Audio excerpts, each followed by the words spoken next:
So, good morning. Ngayon naman po idadako tayo sa part 3 na ng title po is The Emerging Order of Civilization. So, sinasabi po dito, during the Cold War, the bipolar world enabled countries to identify themselves as either aligned or non-aligned. So, ang mundo daw dati is tinatawag na bipolar. Ibig sabihin is may dalawang makapangyarihang bansa ang nangingibabaw sa mundo. At yun ay yung United States or US at yung Soviet Union or USSR. So, karamihan sa mga bansa noon ay kumikiling or pumapanig sa isa sa dalawang ito. Pag sinabing yung pro-US or dun sa US pumapanig, sila is kilala bilang kapitalista, or pro-USSR, sila naman yung mga kilalang komunista. So, in the post-Cold War world order, countries are no longer able to easily categorize themselves and have entered into an identity crisis. So, meron ding mga bansang hindi pumapanig or alignment dun sa dalawang yon, at sila ay tinatawag na unaligned movements or yung mga neutral lang. So, yun nga, bumagsak daw yung USSR at nawala ang bipolar na estruktura. So, naging unipolar, parang isang kapangyarihan na isang bansa na lang daw yung makapangyarihan. So, which is yung US. Or may tinatawag din na multipolar, yung is maraming makapangyarihang bansa tulad ng China, European Union at iba pa na nakaka-impluwensya sa mundo. So dahil wala nang malinaw na hatiang ideological katulad ng kapitalismo versus komunismo, so nahirapan na yung mga bansa or yung mga tao na tukuyin kung saan sila nabibilang, na tinatawag nga nating identity crisis. Kaya sinasabi na nasa identity crisis ang mga bansa. So, hindi na malinaw nga kung sino sila sa pandaigdigang larangan, at kailangan nilang bumuo ng sarili nilang pagkakakilanlan sa bagong kaayusan ng mundo. So, next slide. So, Huntington also describes the idea of torn countries. So, ayon daw kay Huntington, may mga bansa na nahahati ang pagkakakilanlan or identidad. So, nasa pagitan sila ng dalawang magkaibang civilization o kultura. So, halimbawa na lang is yung Turkey na isa siyang bansang Islamic na kasaysayan. Pero gusto nitong sumama sa mga Western countries or yung mga kanluraning bansa, kagaya ng mga US. Tapos, yun. Tapos kaya tinawag itong turn dahil hindi malinaw kung kaninong civilization ito talaga kabilang. So, he also discussed the new structure of civilization as centered around a small number of powerful core states. So, he also discussed the new structure of civilization as centered around a small number of powerful core states. So, culture commonality legitimates the leadership and order imposing role of the core states for both members and states and core external powers and institution. So, sa post-Cold War world daw, ayon kay Huntington, so hindi na ideolohiya or ekonomiya ang pangunahing batayan ng alyansa o tunggalian. So, kundi kultura at sibilisasyon na daw. So, merong ilang core states daw na or yung tinatawag natin mga makapangyarihang bansa sa bawat sibilisasyon. So, halimbawa na lang is yun nga yung US para sa Western civilization at China naman para sa Sinic at iba pa. So, ang mga core states na tinatawag natin is nagbibigay ng pamumuno or sila yung namumuno at nagpapanatili ng kaayusan sa ibang bansa kasama sa kanilang sibilisasyon. So, sabi nga ni Huntington, yun nga yung culture commonality legitimates leadership. So, ang ibig sabihin nito is ang ang pagkakapareho sa kultura ang nagbibigay katwiran daw o katanggap-tanggap na dahilan para pamunuan ng core states ang mga mas maliliit na bansa sa parehong sibilisasyon. So, sa madaling salita, binibigyan din lang ni Huntington na ang kultura ang bagong pundasyon ng global na politikal at ang mga bansang hati or yung tinatawag natin kaninang torn states ay nasa gitna ng matinding tensyon sa pagpili kung saan ba sila nabibilang. So, ang next topic is yung part 4, yung clashes of civilization. So, Huntington predicts and describes the great clashes that will occur among civilization. So, sinasabi dito na ang kultura daw at sibilisasyon, so sinasabi ni Huntington na ang kultura daw at sibilisasyon ang bagong patayan ng hidwaan sa mundo. So, parang yun yung na-predict ni Huntington. So, ayon kay Huntington. So, kaya inaasahan niyang ang mga malalaking digmaan o crisis ay hindi na lamang tungkol sa pag-aagawan ng territory or ideolohiya, kundi tunggalian ng mga kabiasnan. So, three issues that separates, so nabanggit din dito yung three issues that separates the West from the rest are identified by Huntington as. So, una is, sinasabi niya that the West's ability to maintain military superiority through the non-proliferation of emerging power. So, pinipigilan daw ng mga bansang kanluranin, kagaya nga ng mga US, mga kampi nito ang pag-unlad ng kakayahang militar ng ibang bansa na hindi kanluranin. Halimbawa na lang is yung mga Iran, mga North Korea, yung mga ganun. So, upang mapanatili nila ang kanilang domination sa larangan ng militar. Pangalawa is the promotion of Western political values such as human rights and democracy. So, aktibo daw na iniaalok or itinutulak ng mga bansa sa kanluran, yung mga kanluraning bansa, ang mga ideya ng demokrasya nila, kalayaan at karapatang pantao bilang pamantayan na dapat sundin ng ibang bansa daw, na kahit na iba ang konteksto or iba yung kultura ng isang bansa is parang pinupush nila yung democracy na meron sila.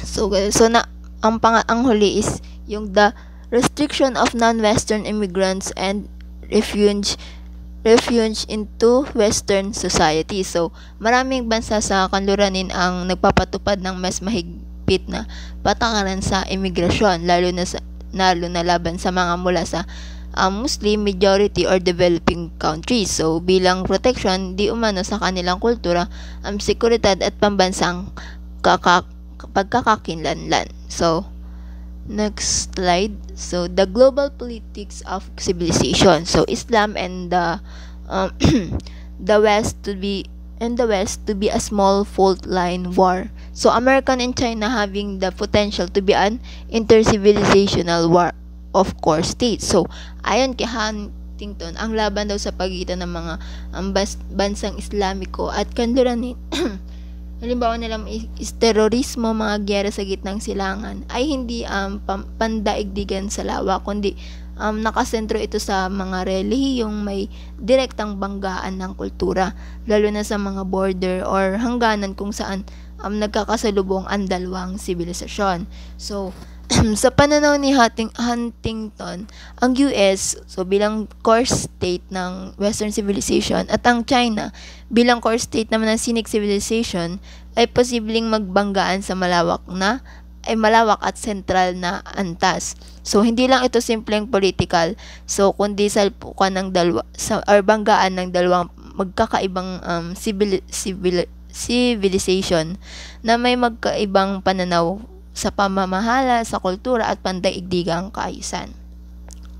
So, next naman is yung Islam and the West. So, binigay dito yung 5 factor that have exacerbated conflicts between the two religion in the late 20th century. So, ang una is sinasabi, the Muslim population growth has generated large number of unemployed and dissatisfied youth that become recruits to Islamic causes. So, dahil daw sa demograpiyang demographic explosion sa maraming bansang Muslim, lumitaw yung malaking bilang ng kabataang may kakulangan sa oportunidad sa edukasyon at trabaho. So, ang kawalan ng pag-asa at direksyon ay naging dahilan para mas maging bukas sila sa radical or panrelihiyong advocacy, kabilang ang ekstremismo. So, pangalawa is, the recent resurgence of Islam has given Muslim a reaffirmation of the relevance of Islam compared to the other religions. So, sa kabila daw ng sekularisasyon or sekularisasyon sa maraming bahagi ng mundo, nagkaroon ng muling sigla ang Islam. So, sa relihiyon, kultura at politikal. So, para sa maraming Muslim, ito ay pagpapatunay na buhay at makapangyarihan pa rin ang Islam. At hindi ito kailangang isang tabi sa harap ng Western modernity. So, pangatlo is, the West attempts to universalize values and institutions and maintain military superiority has generated intense resentment within Muslim communities. So, sa pagpapalaganap ng demokrasya, karapatang pantao at liberal na sistema ng pamahalaan ng mga bansang kanluranin ay minsan nakikita ng mga Muslim bilang paghihimasok sa kanilang kultura at pamumuhay. So, kalaki pa nito ang presensyang militar ng West sa mga bansang Muslim. Nalalo nagpapalalim ng galit at paghiwalay ng damdamin ng mga Western countries sa mga Muslim or sa mga Islamic countries, mga ganun. So, ang pang-apat natin is, without the common threat of communism, the West and Islam now perceive each other as enemies. So, noong panahon ng Cold War, pinag-isa ng takot sa komunismo ang kanluranin at ilang bansang Islamiko. Ngunit nang bumagsak yun nga, yung kakasabi ko lang kanina, yung Soviet Union, nawala ang iisang kaaway na nagbubuklod sa kanila or nagkakampi sa kanila. So, sa halip, nagharap na sila sa isa't isa bilang magkakaibang sibilisasyon na may salungat na paniniwala at interes. And lastly, yung number 5, increased communication and interaction between Islam and the West has exaggerated the perceived differences between the two societies. So, sa halip na magdulot ng pagkakaunawaan ang mas madalas na pakikipag-ugnayan at media exposure ay nagbigay diin sa cultural difference sa pagitan ng kanluran at ng mga bansang Muslim. So, dahil dito, mas lumalim ang hindi pagkakaunawaan at pagkakahiwalay ng dalawang panig sa halip na mas mapalapit silang dalawa. So, ang next naman natin is about Asia, China, and America. So, sinasabi dito, Huntington predicts that the combination of economic success of the East Asia countries and the heightened military power of China could result in major world conflict. So, yun, ayon kay Huntington daw, ang pag-aangat ng mga bansang silangang Asyano daw tulad ng South Korea, Japan at higit sa lahat China ay nagdudulot ng pagbabago sa pandaigdigang balanse ng kapangyarihan. So, kapag ekonomiya at militar ay nagsanib, lalo na sa kaso ng China. So, nagkakaroon ito ng kakayahang hamunin ang mga kanluraning bansa, particular na yung US. So, ang ganitong competition sa pagitan ng magkakaibang sibilisasyon ng kanluran at saka yung mga Chino ay maaaring magbunga ng malaking digmaan ulit or matinding tensyon sa buong mundo. So, the global politic of civilization emerging alliance. So, sa pananaw ni Huntington, so nagbabago na nga ang pandaigdigang politika mula sa ideolohikal na tunggalian, kagaya nung dati yung kapitalismo and komunismo, patungo sa tunggaliang batay sa sibilisasyon. So, kasabay nito ay ang pag-usbong ng mga alyansa sa pagitan ng mga bansang may magkakaparehong kultura at sibilisasyon. So, halimbawa na lamang is yung sa China at mga bansang Sinik ay maaaring magsanib sa pagprotekta ng kanilang interes laban sa impluwensya ng mga Western countries. So, Another example is yung mga bansang Islamiko ay bumubuo rin ng mga alyansa laban sa itinuturing nilang dominasyon ng West. So sa kabilang banda din is yung ang kanluran ay nagtutulungan upang panatilihin ang kaayusan batay sa kanilang mga halaga tulad ng demokrasya at karapatang pantao. So, ang mga alyansang ito ay hindi lamang nakabatay sa politika o ekonomiya, kundi sa malalim na pinagsasaluhang kultura nila, pananampalataya at kasaysayan. So, next is Huntington defines the Soviet-Afghan War and the First Gulf War as the emergence of civilization. So, Afghan War.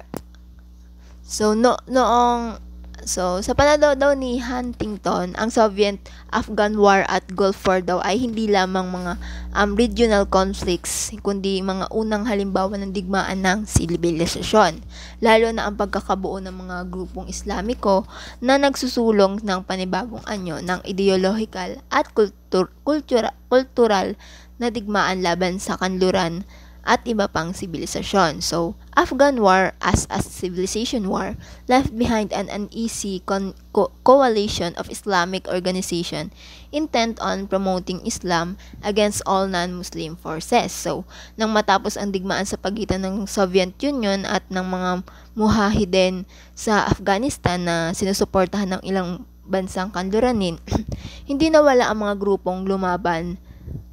So, sa halip sila ay nagpatuloy sa pakikibaka. So, ngayon laban sa iba pang hindi Muslim na pwersa. So, ito ang simula ng pan-Islamic militancy na hindi na lamang laban sa komunismo kundi pati sa Western influence at nagbigay daan sa mga pandaigdigang grupo tulad ng Al-Qaeda. So, next slide. So, First Gulf War was a Muslim conflict in which the West intervened. So, nang salakayin ng Iraq ang Kuwait noong 1990, nagkaroon ng konflikto sa pagitan ng dalawang bansang Muslim. Ngunit nang namagitan ang kanluranin, lalo na ang US, naging mas malawak ang labanan. So, ang pagkakakilala ng Western power ay naging simbolo ng dominasyon at pagkikialam ng kanluranin sa mga usaping Islamiko.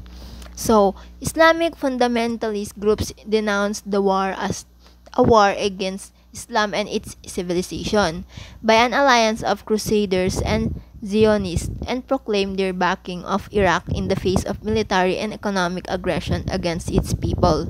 So, para sa mga radikal na grupong Islamiko, yung pag-intervene daw ng mga Western power is hindi lamang aksyon militar, kundi simbolo ng malawakang pagsalakay sa relihiyon at kultura ng Islam. Kaya't kahit na si Saddam Hussein ay isang sekular na leader, tinuring siyang tagapagtanggol ng Islam laban sa kanluran at ginamit ito upang pasiglahin ang damdaming panrelihiyon at anti-Western sentiment. So, description. So, dito nakalist yung mga description of characteristic and dynamics of fault line conflicts. So, first is communal conflicts between states of groups from different civilizations. So, hindi tulad ng mga digmaang batay sa ideolohiya o ekonomiya, ang fault line conflicts ay may malalim na ugat sa pagkakaiba ng kultura at relihiyon ng dalawang magkaibang sibilisasyon. Ang mga pag-aalitan ay madalas na nauugnay sa paniniwala at pagkakakilanlan ng mga nagmumula sa relihiyon at kasaysayan ng bawat grupo. Sunod is almost always between people of different religions. So, karaniwan, ang mga alitang ito ay nangyayari sa pagitan ng mga tao na may magkaibang relihiyon nga. So, halimbawa na lang is yung ang Islam at kanluran o ang Hindu at Muslim sa India ay naging pangunahing sanhi ng hindi pagkakaunawaan at karahasan sa mga region na may magkaibang pananampalataya. So, next is prolonged duration. So, ang mga fault line conflicts ay hindi agad natatapos dahil sa malalim na ugat ng mga pagkakaiba sa kultura at relihiyon. Ang mga digmaang ito ay tumatagal at nagiging patuloy na tensyon hindi lamang sa antas ng militar kundi pati na rin sa antas ng sociocultural at political. Ang next is violent in nature. So dahil sa malalim na mga pagkakaiba, ang mga alitang ito ay kadalasan nagiging marahas. So ang mga pamayan ng nasasangkot ay karaniwang nakaranas ng violent confrontations. So, mga pag-atake, digmaan at terorismo. So, identity wars, which is us versus them, eventually breaks down to religious identity. So, ang fault line conflicts ay hindi lamang tungkol sa teritoryo o kapangyarihan kundi nauugnay sa pagkakakilanlan ng isang tao. So, ang kami at yung us versus them ay naging relihiyosong linya kung saan ang relihiyon ang pangunahing pook ng pagkakaiba at hidwaan. So, ang mga grupo ay nagpapakita ng kanilang pagkakakilanlan sa relihiyon bilang pangunahing dahilan ng kanilang labanan. So, encourages and financed by diaspora communities. So, ang mga diaspora communities daw is mga grupong nagmula sa isang particular na bansa or rehiyon at naninirahan sa ibang lugar. So, sila daw ay madalas na may malalim na ugnayan sa mga alitang ito. Ang mga komunidad ng diaspora ay nagbibigay ng suporta like financial, militar at ideological upang palakasin ang kanilang mga kababayan sa bansang pinagmulan. So lalo na sa mga digmaan may kinalaman sa relihiyon or sibilisasyon. So next is violence really ends permanently. So ang mga fault line conflicts daw ay madalas na nagpapatuloy sa kabila ng mga pansamantalang kasunduan o tigil putukan dahil sa mga sa mga salungat ay may kinalaman dahil ang mga salungatan ay may kinalaman sa kultura at relihiyon. So ang mga alitan ay hindi basta-basta nawawala at may posibilidad na magkaiba or magpatuloy sa mga susunod na henerasyon. And last is propensity for peace is increased with third-party intervention. So, bagamat mahirap tapusin yung mga fault line conflicts, so may mga pagkakataon na ang mga ikatlong or yung mga third-party interventions tulad ng mga international organization or ibang bansa ay makakatulong sa pagpapaabot ng kasunduan at pagpapababa ng tensyon, lalo na kung ang mga panig ay magkasalungat sa rehiyon at kultural. So, next part is part 5. So, the future of civilization. So, Huntington discusses the challenges of the West and whether or not external and internal challenges will erode the West power. So,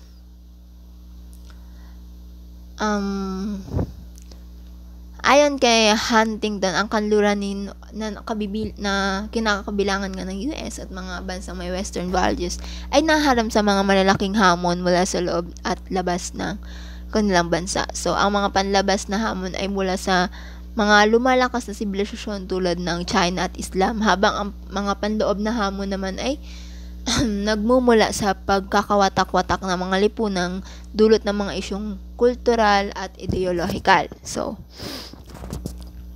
a multicultural world is unavoidable because global empire is impossible. The preservation of the United States and the West requires the renewal of Western identity. So, ayon kay Huntington, ang pagkakaroon ng maraming kultura at sibilisasyon sa buong mundo ay isang hindi maiiwasang katotohanan. Dahil sa globalization, ang ideya ng isang global na imperyo ng kanluran ay hindi na posible. Kaya naman, upang manatili ang kapangyarihan at impluwensya ng kanluran, kailangan nitong